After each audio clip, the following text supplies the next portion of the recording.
Hey guys, this is Alea Jen and welcome back to my YouTube channel. So for today's video, ayun, sinahuran tayo ng amo natin ng mas maaga. Ayan, kasi naalala nyo nung nakaraang buwan is late na yun sumahod and siningil ko pa siya talaga. So kahapon, 2 pa lang, so 2 ako dumating dito ng hapon. So sinabi niya na sa akin kagabi na sasahuran ka namin mamaya. Hindi ko lang alam kung anong oras darating yung among lalaki, pero nasa kanya na yung pera. So pag gising ka pa, tapos dumating siya, papasahurin ka niya. Pero pagka anong oras siya dumating and nakapasok ka na sa kwarto, bukas ka na papasahurin. Sabi niya ganun sa akin. Sabi ko, okay lang ma'am. Ayan, ang laki ng tagihawat ko guys. Hindi ko alam kung bakit. Pati yung amo ko nagtataka bakit ang dami ko daw tagihawat. Hindi ko din alam. Ayan, so, ayun, sumahod tayo ngayon. Charan! Ayan, so, sumahod tayo ng 4,730.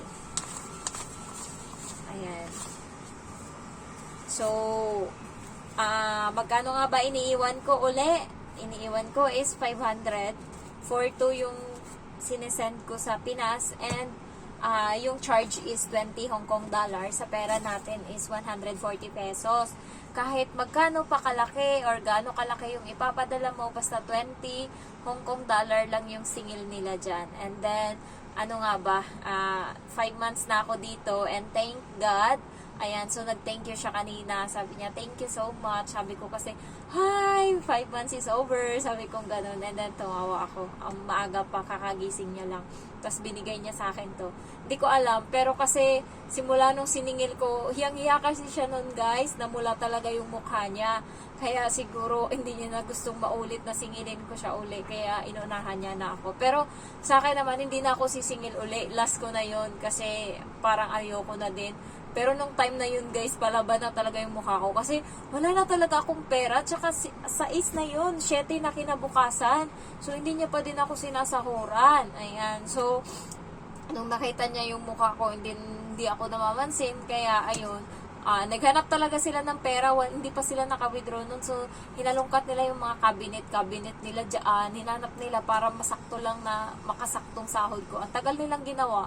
Tagal nilang naghanap, tinawag niya yung lalaki, magkano yung pera doon sa wallet ng lalaki, siya din, pati yung pangpamalengke niya, pinagkukuha niya na yung mga buo doon, and then, ayun, nabuo nila, and then sabi ko, kailangan ko kasi magpadala na, kasi yung parents ko both is nagkasakit, iba pa naman magkasakit yung papa ko, kasi matagal gumaling, yung mama ko kasi una-una yan, bida-bida, umuulan, tapos, hilig siyang magano guys, akala niya katulad pa din yung katawan niya dati na malakas. Dati kasi pag umuulan, parati yan siya sa labas, nagtatanggal ng mga damo-damo kasi hindi nga mainit. So maganda magawa kasi ayun, subasa siya. Ngayon, pagkagabi niyan, manginig yan siya sa lamig and then edi aasakasuhin siya ngayon ng papa ko. Marami pang gawain sa bahay, tapos meron pang tindahan, meron pang kalabaw kami. So, ang dami pa, may mga estudyante pa 2.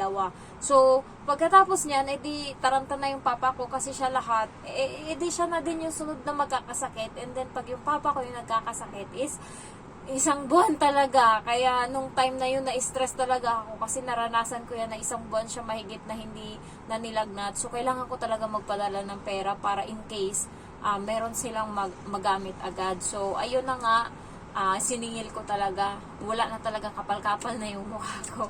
Ayan. So, ang tagal ko nang hindi na ako natutuwa sa upload ko. Hindi na siya consistent.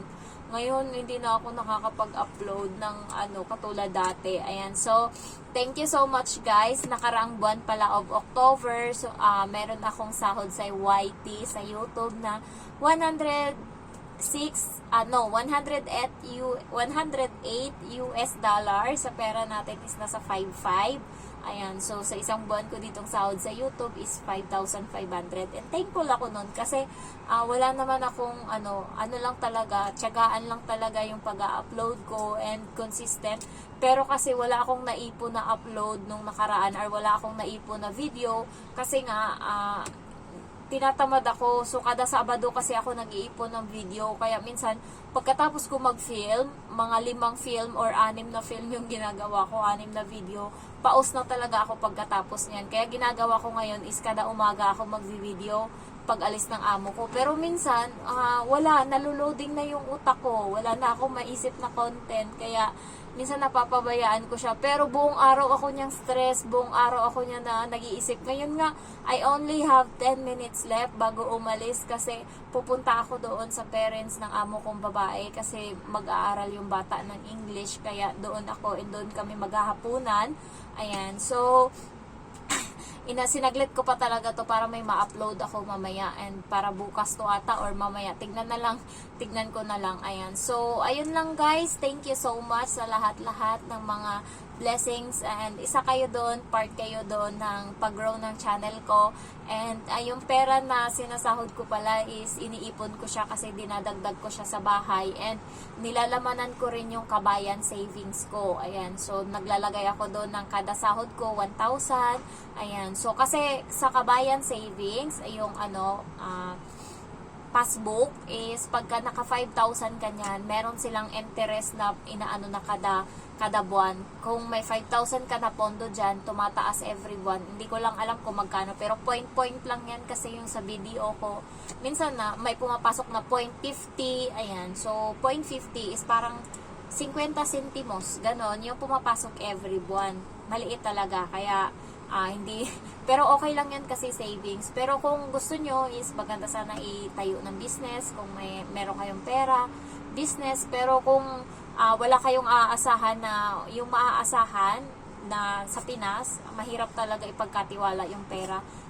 Kaya yung iba tinatabi na lang nila. Yun nga sabi dito ng iba na yung pag nakapunta daw sila dito sa Hong Kong, yung pera daw nila is iipunin daw nila, sila mismo magpapagawa ng bahay kasi hindi nila pwedeng iasa sa mga asawa nila kasi unang-una lasinggero, ganyan, magastos, mamaya mambabae pa. Yun nga, ako naman kasi walang ganun kasi inano ko yung mama ko, niloko ko, joke. Sabi ko, mama, yung amo ko dito, nagbabago na yung ugali, nagiging salbahe na, kaya baka mamaya paalisin na ako dito. So, ayun, parang na-worry yung mama ko. Kaya ngayon, every padala ko, pag anong pinapabili ko, yun talaga binibili. Pag sinabi kong bibili ng ganto, bibili talaga. And may resibo talaga yan. Ayun lang. So, deserve ko sanang bumili ng sapatos. Gusto ko sapatos. Pero, tigil muna.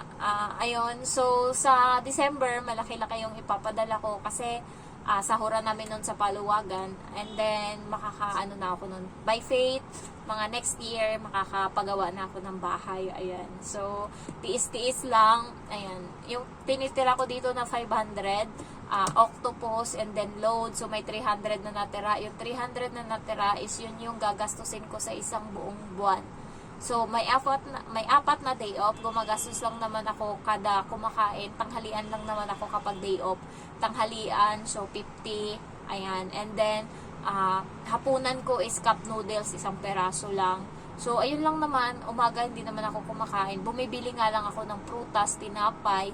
And then, minsan pag may mga buy one, take one na mga items na, halimbawa, napkin, ganyan, bumibili ako. May mga nakasale, ayan. So, paunti-unti. Ayun lang. And then, wala na akong maisip i-content. Baka pwede mag-comment kayo dyan sa baba kung ano yung gusto nyo pang content. And then, tomorrow, may imimit ako na subscriber. Ayan. So, sasamahan ko siya. Magpapadala daw siya ng pera. Sakto, magpapadala din ako bukas. And then, after that, magsisimba ako. Kasi yung Christian, born again ata to, yung kay Pastor Kibuloy. Ayan, so meron sila ditong simbahan. So yung kaibigan ko, dinala kami doon. So ngayon yung member doon is kinukulit kami na pupunta nga daw. So pupunta na lang ako pagkatapos ko magpadala. And then meron silang mga activities pa sa hapon, mga Bible study, may pag-games. Pero hanggang simba lang ako. Alauna kasi yung natatapos. And then gusto ko na umuwi, magpahinga dito. Ayan. So ayun lang guys. And then time's up na kasi aalis na ako. So if you're new to my channel, don't forget to like, to comment, and then to subscribe. Thank you so much for watching. Bye-bye.